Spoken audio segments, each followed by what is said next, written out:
Am 1. September 1939 überfällt Nazi-Deutschland das benachbarte Polen. Dieser Tag markiert den Beginn des Zweiten Weltkrieges. Europa brennt. In den nächsten 6 Jahren sterben Millionen von Menschen.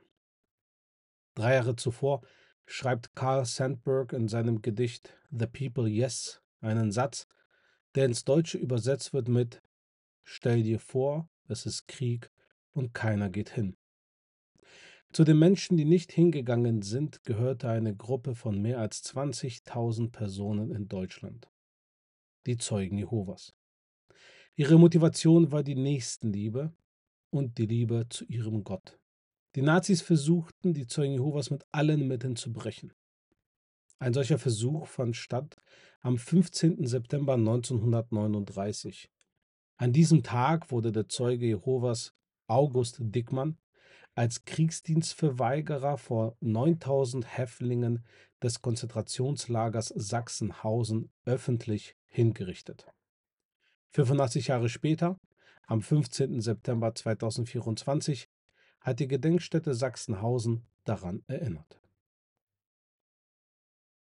Ich freue mich, Sie alle hier begrüßen zu dürfen. Mein Name ist Enrico Heitzer und ich spreche als Vertreter der Gedenkstätte zu Ihnen. Am 15. September 1939, heute vor 85 Jahren, wurde August Dickmann im Konzentrationslager Sachsenhausen ermordet. Deswegen sind wir alle hier. In zahlreichen deutschen Zeitungen und über den Rundfunk wurde bekannt gegeben, dass er wegen der Weigerung, seine Pflicht als Soldat zu erfüllen, das ist ein Zitat, August Dickmann, geboren 7.1.1910 aus Dingslaken, erschossen worden sei. In der Meldung, die wie gesagt in der Nazi-Presse weit verbreitet war, auch im Rundfunk, war keine Rede von einem Gerichtsurteil oder vom Militärstrafrecht. Die Todesstrafe wurde allein mit der Zugehörigkeit des Hingerichteten zu den Zeugen Jehovas gerechtfertigt. Nochmal ein Zitat. Also Dickmann, begründete seine Weigerung mit der Erklärung, er sei Zeuge Jehovas. Er war ein fanatischer Anhänger der internationalen Sekte der ersten Bibelforscher. Ende Zitat Nazi-Presse. Im Konzentrationslager Sachsenhausen waren zwischen 1936 und 1945 rund 1000 Zeugen Jehovas inhaftiert. Ich hoffe, das ist richtig. Sie bildeten eine eigene Haftgruppe und wurden von der SS mit einem lilafarbigen Winkel auf der Häftlingskleidung gekennzeichnet. Einer von ihnen war August Dickmann, der sich aufgrund seiner religiösen Überzeugung nach der Verbüßung bereits einer einjährigen Haftstrafe seit Oktober 1937 schon im Konzentrationslager Sachsenhausen befand. Als er kurz nach dem deutschen Überfall auf Polen, der sich ja ebenfalls erst vor 2 Wochen zum 85. Mal gejährt hat, auf Befehl von SS-Führer Heinrich Himmler auf dem Appellplatz des KZ Sachsenhausen vor den Augen der angetretenen Mithäftlinge erschossen wurde.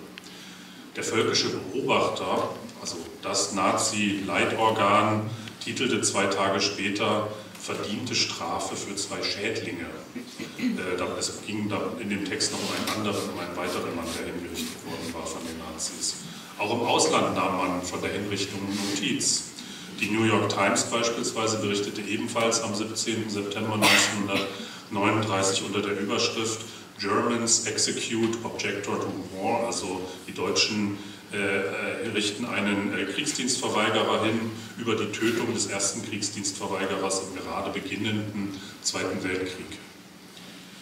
Wie in der New York Times seinerzeit beschrieben, gilt der damals 29-jährige August Dickmann als erstes NS-Opfer, das sich aufgrund seines Glaubens dem Kriegsdienst verweigerte und deswegen von den Nationalsozialisten ermordet wurde. Ihm sollten viele weitere folgen. Die Erschießung am 15. September 1939 kommt deshalb hat nicht nur eine große Bedeutung in der Geschichte der Zeugen Jehovas, sondern auch darüber hinaus für den Werdegang des nationalsozialistischen Terrorregimes. Und sie steht nämlich mit am Anfang der Radikalisierung, der Verfolgungspraxis im sogenannten Dritten Reich, eines in der Geschichte beispiellosen verbrecherischen Staates, der eine systematische Vernichtungspolitik und Genozide zu seinen Staatszielen erhoben hatte. In der Gedenkstätte Sachsenhausen wurde anlässlich des 60. Todestages von August Dickmann im September 1999 ein Gedenkstein für ihn eingeweiht. Ich vermute, dass Sie ihn alle kennen. Und wenn nicht, denke ich, wird sich jemand finden, der Ihnen den nachher noch zeigt. Anlässlich des 85. Jahrestages seiner Ermordung begrüßen wir, die Gedenkstätte und Museum Sachsenhausen und die Glaubensgemeinschaft der Zeugen Jehovas, Sie alle zur Eröffnung der Ausstellung Standhaft trotz Verfolgung, Jehovas Zeugen unter dem NS-Regime. Die Schau des Geschichtsarchivs der Zeugen Jehovas erzählt auf 33 Text- und Bildtafeln die Verfolgungsgeschichte der seit 1933 bereits verbotenen Religionsgemeinschaft in der Zeit des Nationalsozialismus. Meine Kolleginnen haben noch eine Vitrine hinzugefügt mit Exponaten. Es ist von ihrer Seite eine Replik des Stolpersteins von August Diekmann zur Verfügung gestellt worden. Und es kamen aber auch Exponate aus unseren eigenen Archivalien zur Biografie von Gerhard Oltmann. Die wurden hinzugefügt. Bevor ich jetzt Christian Loth das Wort übergebe, bleibt mir noch den Wunsch auszusprechen, dass nach dieser beeindruckenden Eröffnungsveranstaltung, also schon jetzt beeindruckenden Eröffnungsveranstaltung, noch viele weitere Besucherinnen und Besucher die Ausstellung ansehen mögen. Zeigt sie doch einmal mehr exemplarisch, wie den tödlichen Terror der Nationalsozialisten, der nicht in Vergessenheit geraten darf. Vielen Dank.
Ja,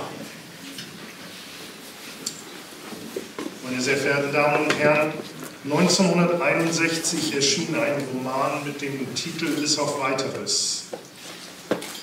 Der Titel ist ein Zitat aus dem Schutzhaftanordnungen der Gestapo, die bis auf Weiteres angeordnet wurden. Der Roman war dem unbekannten Moorsoldaten gewidmet und gab damit einen Hinweis auf die Handlung des Romans. Er handelte von den Ereignissen in den Moorlagern im KZ Esterwegen in Nordwestdeutschland.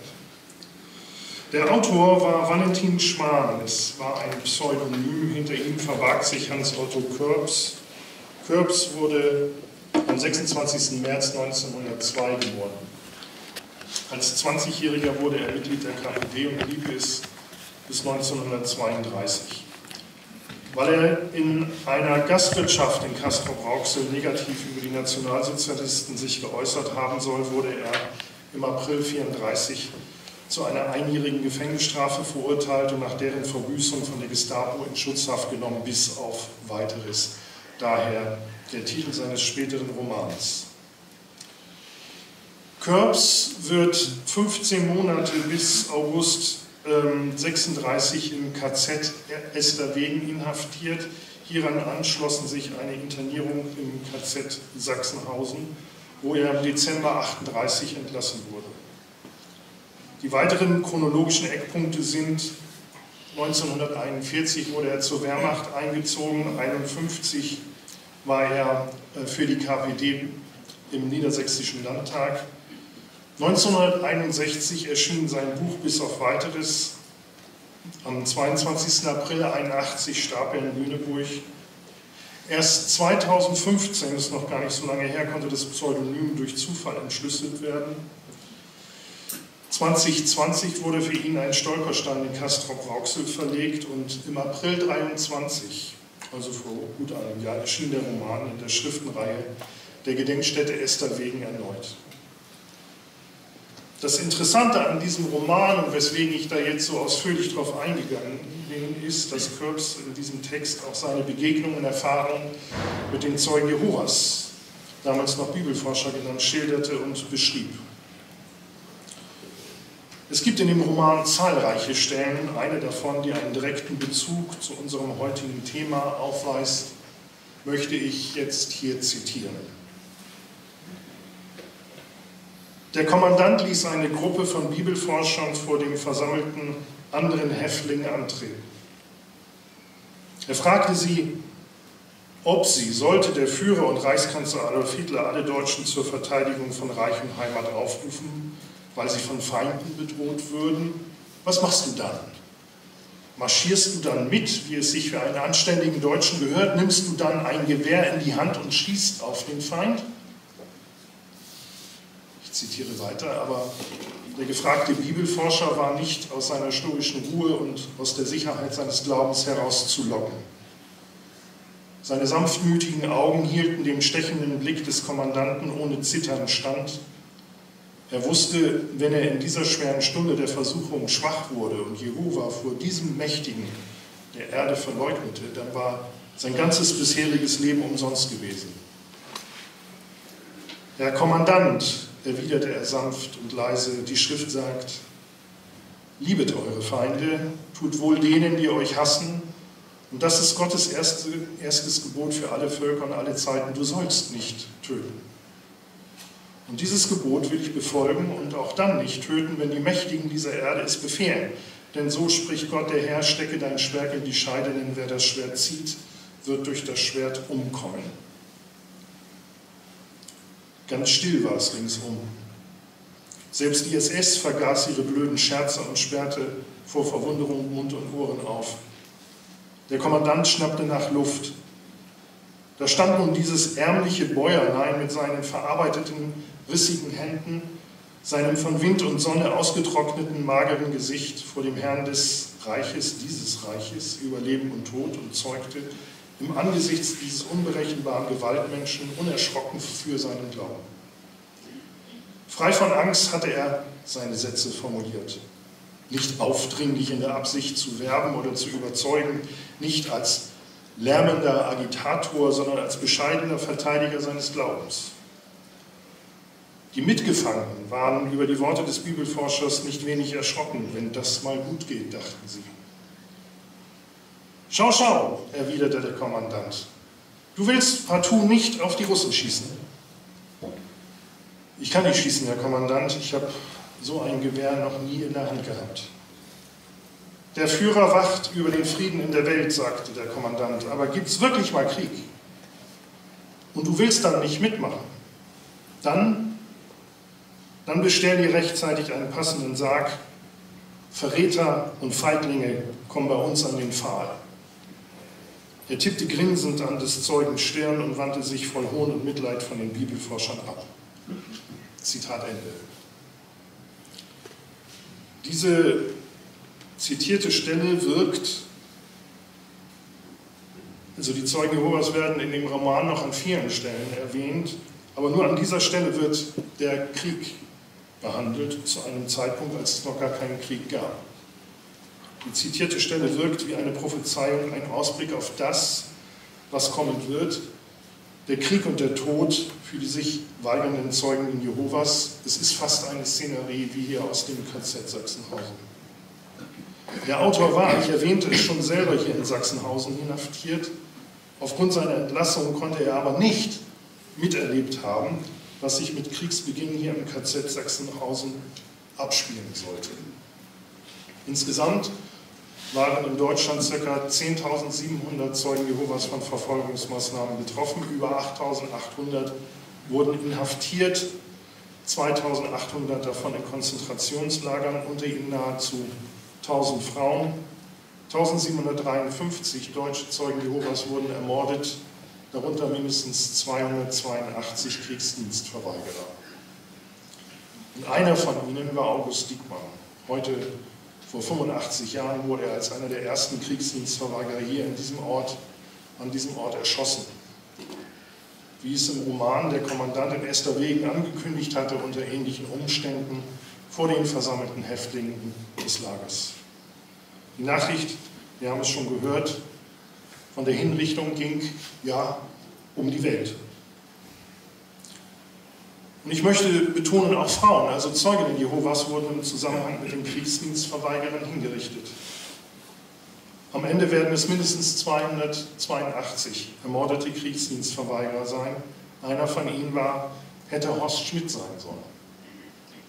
1920 geboren, wurde er bei seiner Tante Emmy Zehn wuchs er dort auf. 1934 wurde er dann Zeuge Jehovas. 1939 erhielt er den Einberufungsbefehl, dem er nicht Folge leistete und untertauchte. Regelmäßig versuchte die Gestapo, ihn in der Wohnung seiner Eltern zu verhaften. Und wenn sie an der Tür klingelte, verschwand er mit einem Sprung vom Balkon nach hinten raus.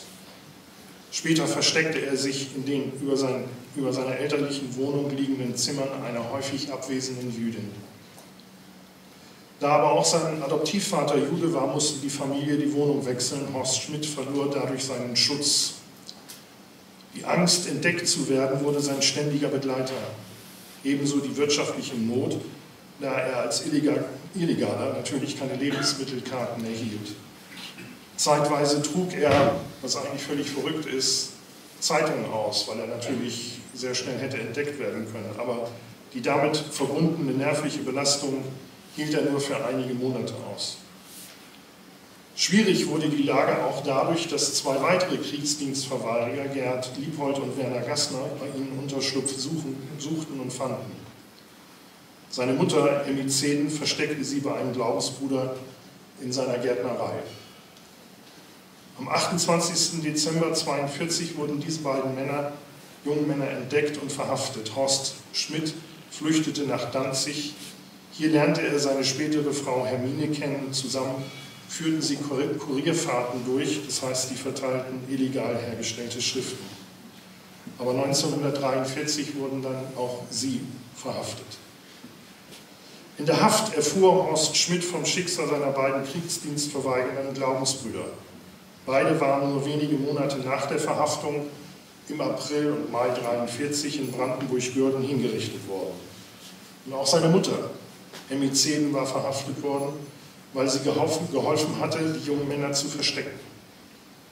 Und über sie erfuhr Horst Schmidt in der Haft, dass sie am 9. Juni 1944 in Berlin-Plötzensee hingerichtet worden war.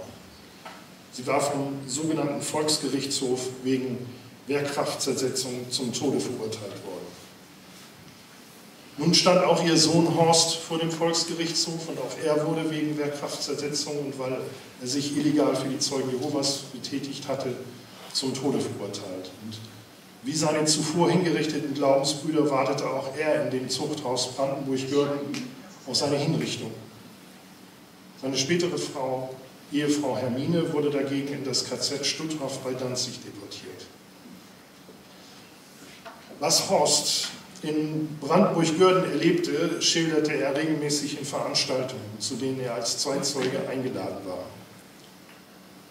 Ich habe viele dieser Veranstaltungen miterlebt, zu berichten, zu erzählen, zu warnen.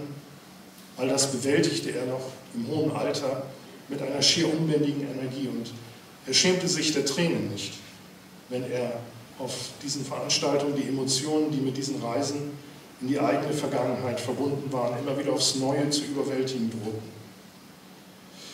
Ich bewunderte Horst dafür, dass er sich diesem schmerzhaften Prozess des Erinnerns auf offener Bühne vor Publikum derartig aussetzte.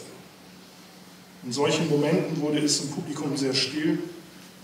Es konnte mit ansehen, wie sich das erlebte, an diesem Menschen, wie er es erlebte, an diesem Menschen zerrte, wie er mit der Erinnerung daran, mit der Vergegenwärtigung des eigentlich Unaussprechlichen kämpfte.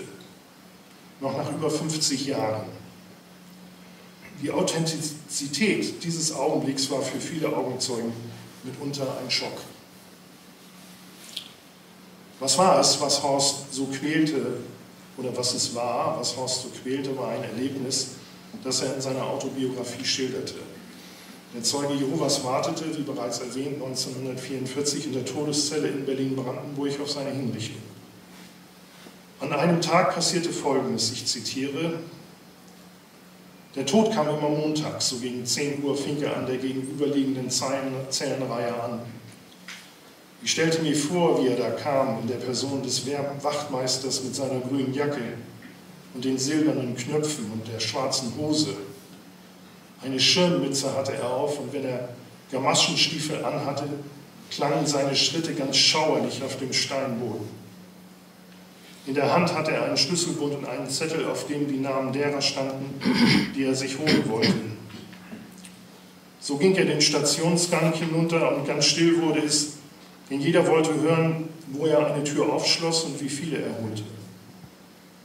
Dann kam er auf unserer Seite zurück und je näher er unserer Tür kam, umso beklemmender wurde es.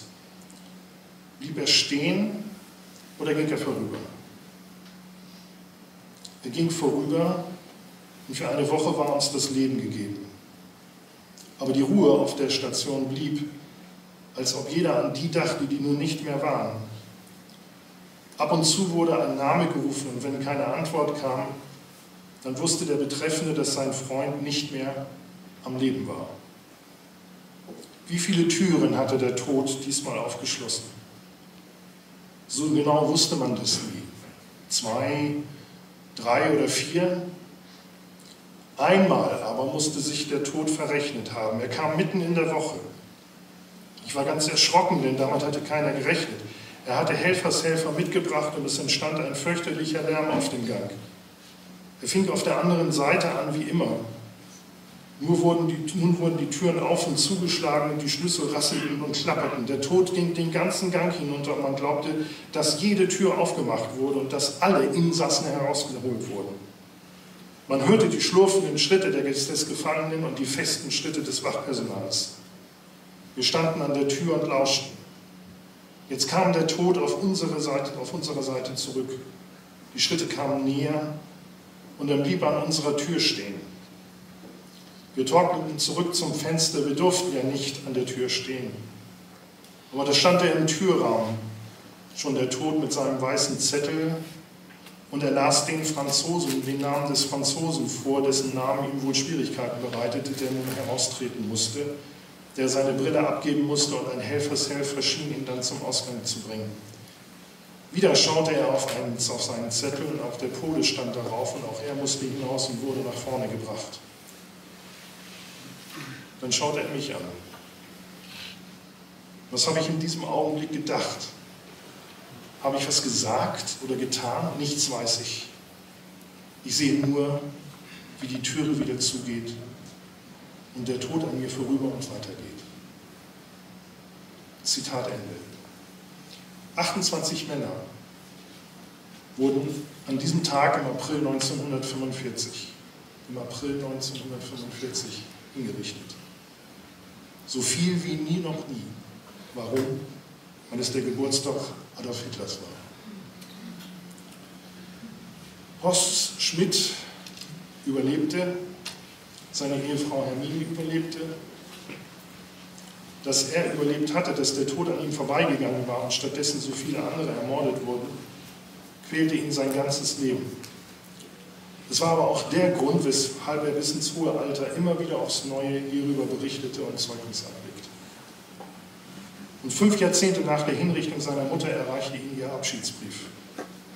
Er war in einem Archiv aufbewahrt worden.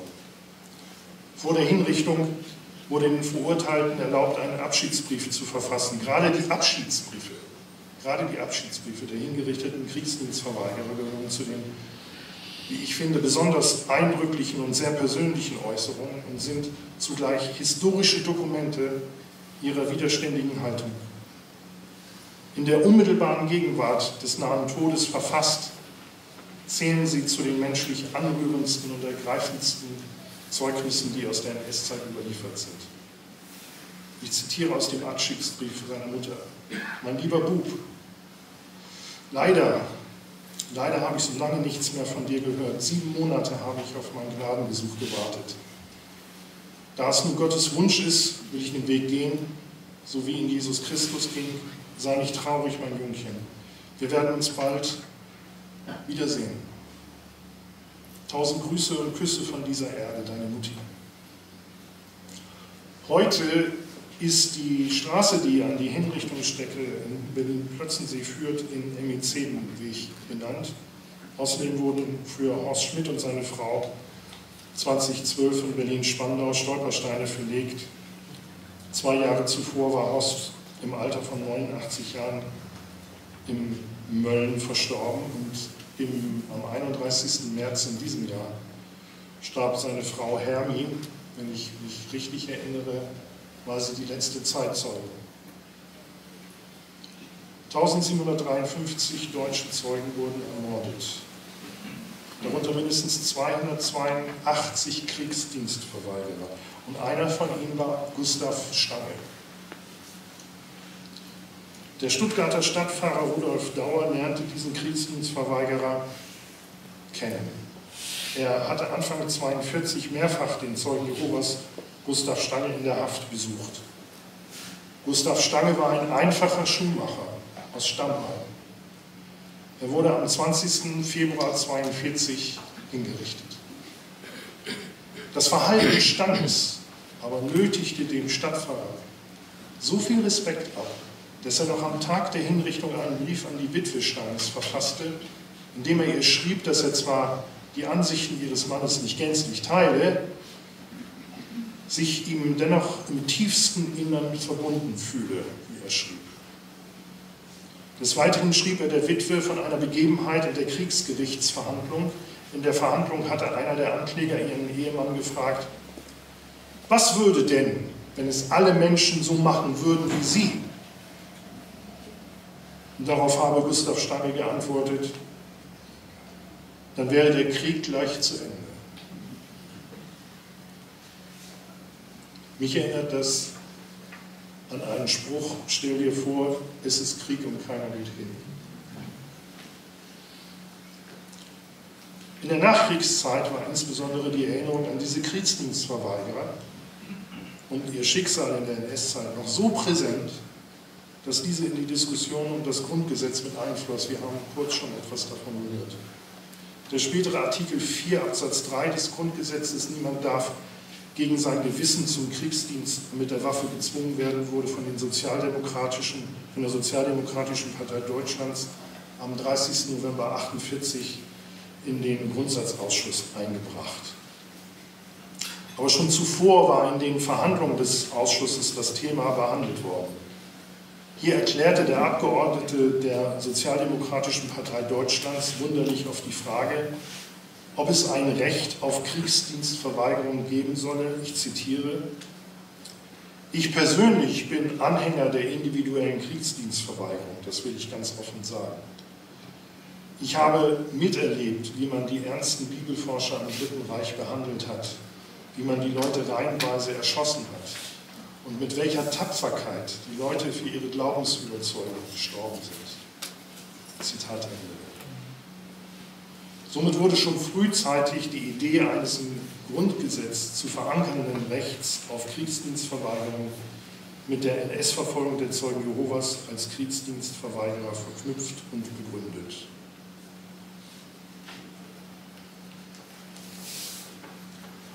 Und auch in der Gedenklandschaft zur NS-Verfolgung der Zeugen Jehovas spielt die Erinnerung an die Kriegsdienstverweigerer eine herausragende Rolle. Circa 15% der ca. 390 Stolpersteine für Zeugen Jehovas, in Kürze werden es 400 sein, sind alleine ihnen gewidmet. Und die ersten legal verlegten Stolpersteine überhaupt, übrigens in Österreich verlegt, waren hingerichteten Kriegsdienstverweigerern gewidmet. Johann und Matthias Nobis, die 1940 in Plötzensee hingerichtet wurden. In Österreich sind es sogar nahezu 70% aller Stolpersteine, die für Zeugen Jehovas als Kriegsdienstverweigerer verlegt wurden. Diese Zahlen alleine zeigen den herausragenden Stellenwert dieser Gruppe. Ist damit alles gut? Nein. Kriegsdienstverweigerung ist kein allein historisches Problem. Schon in der DDR wurde die Religionsgemeinschaft der Zeugen Jehovas verboten und wurde der Opfer des Faschismus Status entzogen. Eine Möglichkeit der Kriegsdienstverweigerung für Zeugen Jehovas in der DDR, Fehlanzeige. Aber wer denkt, Kriegsdienstverweigerer heute hätten es leichter, der irrt. Kriegsdienstverweigerer aus der Ukraine oder auch aus Russland bekommen in Deutschland keinen selbstverständlichen Asylstatus. Die Zahlen anerkannter Kriegsdienstverweigerer sind verschwindend gering. Und insbesondere sind Zeugen Jehovas davon betroffen. In vielen Ländern der Erde werden sie nach wie vor verfolgt. Die Formel, ich bin Zeuge Jehovas, also auch Kriegsdienstverweigerer, geht nicht im positiven Sinne für die betroffenen Männer auf. Ist die Religionsgemeinschaft verboten, ist eine Kriegsdienstverweigerung nahezu unmöglich. Zum Beispiel in Eritrea, zum Beispiel in Aserbaidschan. In der Broschüre Kriegsdienstverweigerung und Asyl von Pro Asyl steht als Fazit, ich zitiere: Es wäre ein bedeutsames friedenspolitisches Signal, wenn klar definiert ist, alle, die sich dem Einsatz im Krieg verweigern, erhalten Schutz und Asyl. Wir sind noch weit davon entfernt, dass es Wirklichkeit wird, aber jeder einzelne Fall, in dem es uns gelingt, einen Kriegsdienstverweigerer oder eine Deserteurin von der Abschiebung zu schützen, denn heute sind auch Frauen davon betroffen, ist es ein Erfolg. Zitat Ende. Deutschland hat nach 1945, siehe Grundgesetz, die richtigen Schlussfolgerungen aus den grausamen Verfolgung der Kriegsdienstverweigerer für die beispielhaften Zeugen Jehovas stehen gezogen. Aber das heutige Deutschland tut sich noch immer schwer damit, diese Schlussfolgerungen den entsprechenden aktuellen Entwicklungen anzupassen und umzusetzen. Das ist beschämend und es zeigt, dass wir unsere Lektionen noch immer nicht gelernt haben. Ich danke Ihnen für Ihre Aufmerksamkeit. Lieber Hans-Joachim, wir kennen schon so viele Jahre.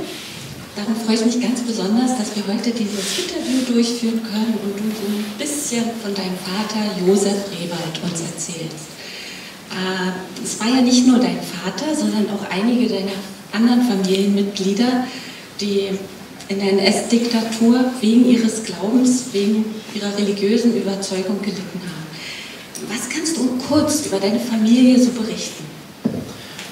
Vater und seine Geschwister sowie Mutter und sein Vater wiederum stammen alle aus Ostpreußen in Königsberg, heute Kaliningrad. 2 Brüder wurden in der NS-Zeit damals hingerichtet. Eine Schwester von ihm starb an den Folgen der Haft und ein Bruder von ihm, der Onkel Paul, der ist von diesem Ort aus unterwegs gewesen mit den anderen Zeugen Jehovas und anderen Häftlingen auf dem Todesmarsch, den er überlebt hatte. Wie kam es, dass dein Vater von den Nationalsozialisten dann inhaftiert wurde? Ich habe mal ein bisschen zu Hause noch Dokumente gesucht und deshalb zitiere ich hier an der Stelle ganz gern. Er hat mal aufgeschrieben, Anfang 1938 erhielt ich den schriftlichen Stellungsbefehl, mich in Lück, Masuren, bei einem Infanterieregiment zu melden. Darauf habe ich nicht reagiert. Am 20. Januar wurde ich verhaftet. Nach einigen Versuchen, mich umzustimmen, brachte man mich nach ca. 5 Wochen zu einem Militärgericht in Rastenburg, wo ich zu einem Jahr Gefängnis im Zentralgefängnis Stumm, also Westpreußen, verurteilt wurde. Allerdings erlangte ich nicht nach einem Jahr die Freiheit, sondern wurde in Königsberg von der Gestapo 5 Wochen lang verhört. Da man mich als unverbesserlich einstufte, kam ich ohne Gerichtsverhandlung nach Sachsenhausen und das geschah im April 1939. Hat er irgendwas über diese Haftzeit euch berichtet, erzählt? Diese Lagerzeit? Es wurde erzählt, aber die Haftzeit war kein herrschendes Thema zu Hause. Und deshalb haben wir als Kinder auch, beziehungsweise ich bin ja jetzt noch der überlebende Teil, nicht allzu viel davon gehört. Und was ich auch bedauere, ist, dass ich nicht mehr Fragen gestellt habe. Aber ich kann schon noch ein bisschen was erzählen. Von Sachsenhausen kam er dann im Folgejahr 1940 im Winter nach Revelsburg bei Paderborn. Und da machte ihm die schwere Arbeit sehr viele Probleme und auch die Kälte.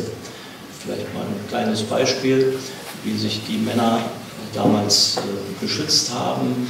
Sie haben dann Papier von den vorhandenen Zementsäcken genommen und sie in die Holzpantoffel, in denen sie arbeiten mussten, gesteckt, damit sie ein bisschen mehr Schutz haben vor der Kälte.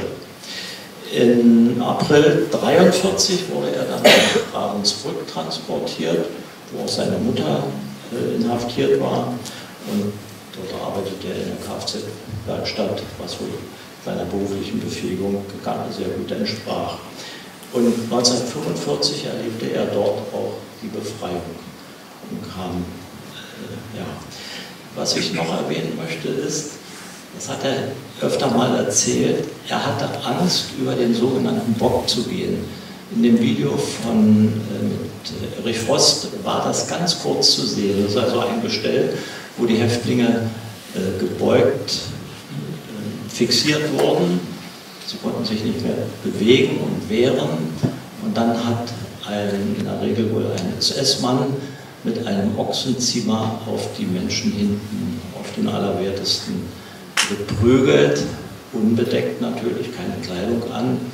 Und Vater berichtete, dass so nach dem ersten, zweiten Schlag die betroffenen Personen noch nicht geschrien oder gewimmert haben, aber dann ging es los, 3., 4. Schlag und so weiter, bis 25 haben sie ja bekommen. Dann hielten sie es vor Schmerzen nicht mehr aus, das zu ertragen. Interessant ist für mich auch gewesen, dass er nie über den Bock ging, er hatte davor Angst. Dafür hat er andere Nachteile ertragen, Erfrierungen, Kälte in Wewelsburg beispielsweise und auch Hunger. Aber diese Strafe oder diese Misshandlung hat er nicht hinnehmen müssen. Als Kind fragte ich natürlich, was ein Ochsenziemer ist. Das ist weiter nichts als das männliche Genital eines Rindes und das Fleisch wird getrocknet und ist unheimlich folgenreich, was die Behandlung dann betrifft, was das Schlagen betrifft. Mag man sich gar nicht vorstellen. Dein Vater war also noch gar nicht lange in Sachsenhausen und dann kam der 15. September 1939. Alle Lagerinsassen sollten sich ja aufstellen, ganz vorne die Zeugen Jehovas. Es waren ja mehr als 300 damals und dein Vater dort mit dabei. Und dann wurde August Diekmann vorgeführt. Kannst du dazu etwas sagen? Ja, die Szene hat er auf Nachfrage in der Regel dann auch beantwortet und wir zu Hause haben es auch erlebt.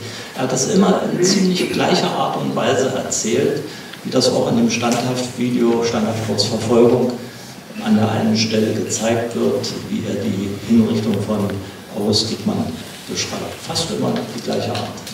Du erwähnst gerade dieses Dokumentationsvideo Standhaft trotz Verfolgung. Vielleicht könnten wir mal kurz in dieses Interview von deinem Vater hineinschauen. Ja.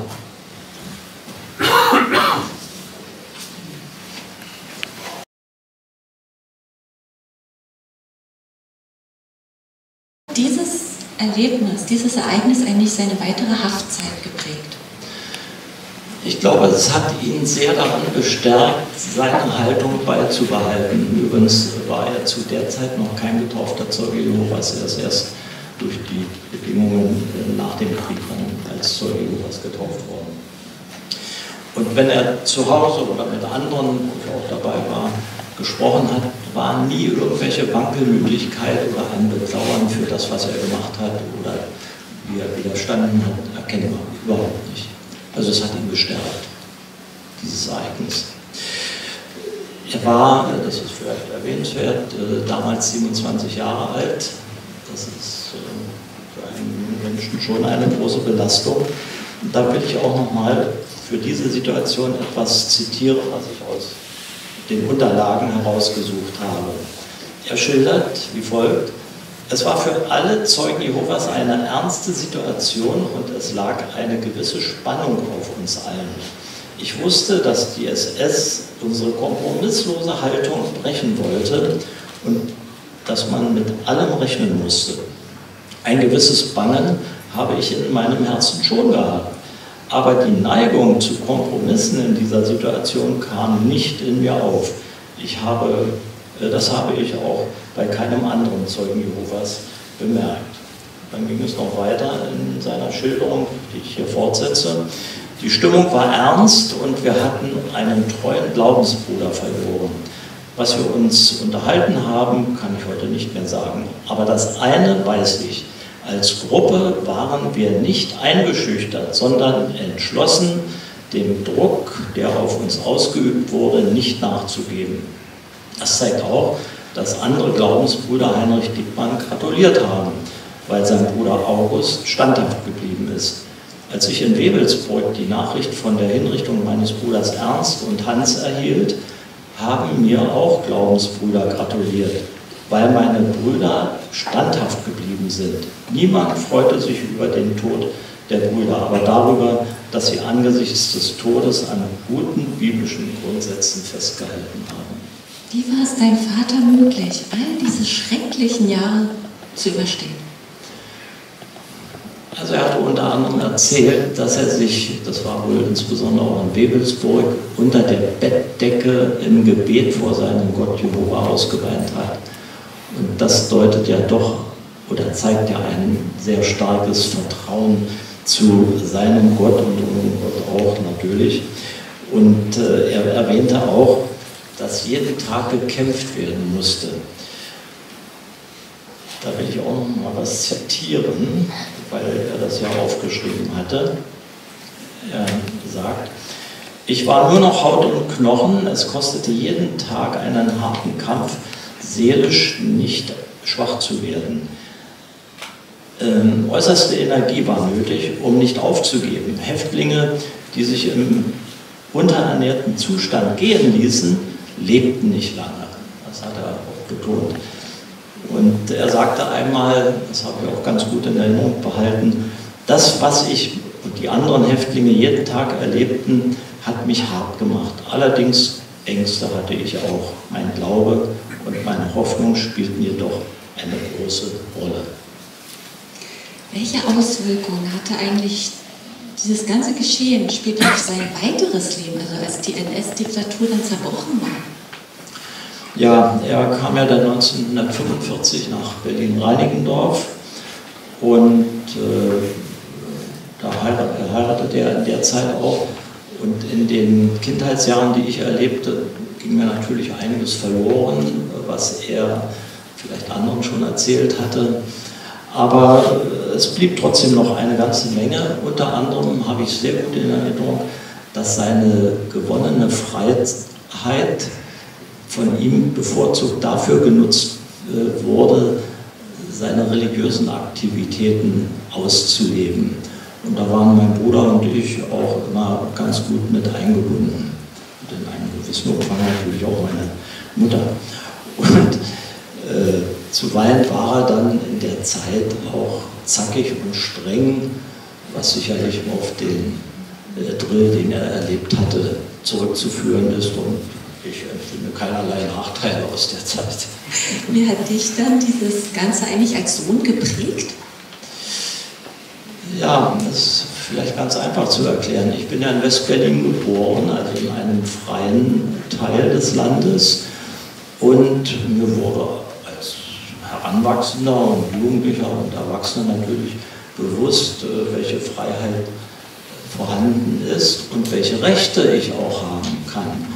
Und manchmal habe ich dann schon darauf gepocht, ein gewisses Recht, was vorhanden war, auch in Anspruch zu nehmen. Und dann hat er mir hin und wieder gesagt, weil wir Diskussionen darüber hatten, Hans, du müsstest mal ohne Rechte sein, so wie wir damals.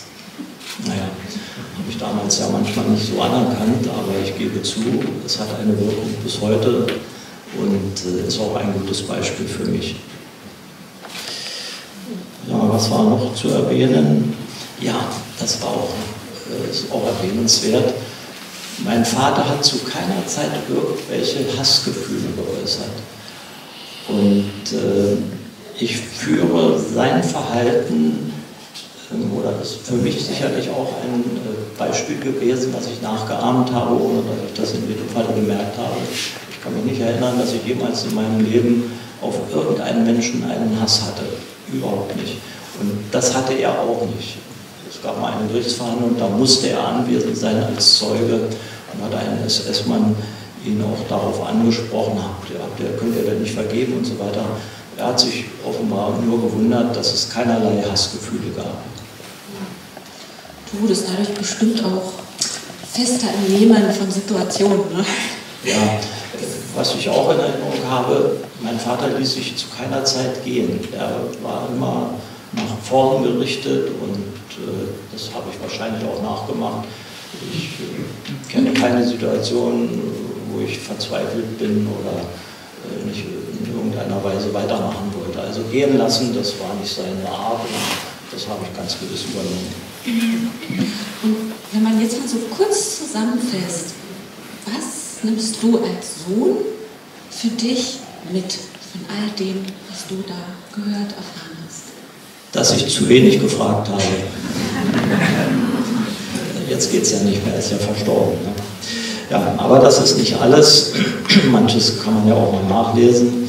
Aber eine andere wichtige Überzeugung oder Lehre, die ich gezogen habe, ist, man kann für seine religiöse oder religiös motivierte Haltung auch wirklich einstehen, mit allen Konsequenzen. Vor allen Dingen, wie es die Zeugen Jehovas ja auch gezeigt haben, wenn man seine persönliche Verantwortung vor Gott erkennt und berücksichtigt. Und das haben Tausende bewiesen bis in die heutige Zeit. Und dadurch ist sein Verhalten oder das Verhalten aller, die damals gelitten haben, für mich ein Vermächtnis, nämlich mach es genauso wie sie damals, wenn du in eine solche Situation gerätst. Vielleicht ist es auch erwähnenswert, bis in dieses Jahr hinein habe ich immer mal Gespräche gehabt mit Bürgern, die tatsächlich nicht wussten, dass Jehovas Zeugen in der NS-Zeit verfolgt wurden. Und wenn jemand es wusste, oder zugeben musste, dass das so war, dann hat er gesagt, aber wir mussten doch mitmachen. Und da kriege ich innerlich immer eine Entrüstung, weil es einfach nicht stimmt. Es ist möglich, diesen Widerstand, diesen passiven Widerstand zu leisten mit allen Konsequenzen. Zeugen Jehovas haben das mit ihrer Haltung bewiesen. Und so ist es ja auch heute noch. Ich würde noch gerne etwas hinzufügen, was ich allerdings dann hier auch nochmal wörtlich zitieren möchte, was ich mir notiert habe. Alle Zeugen Jehovas, die in der NS-Zeit und bis heute auch in anderen Ländern wegen ihres Glaubens und ihrer konsequenten Haltung als Kriegsdienstverweigerer und politisch neutralen Position beteiligt sind oder leiden müssen, verdienen unsere Solidarität. Sie sind echte Vorbilder für gewaltfreies Handeln und friedensförderndes Verhalten. Und deshalb ist das Erinnern und Gedenken an sie auch vertretbar und vor allen Dingen auch geboten. Vielen Dank für deinen wirklich berührenden Bericht.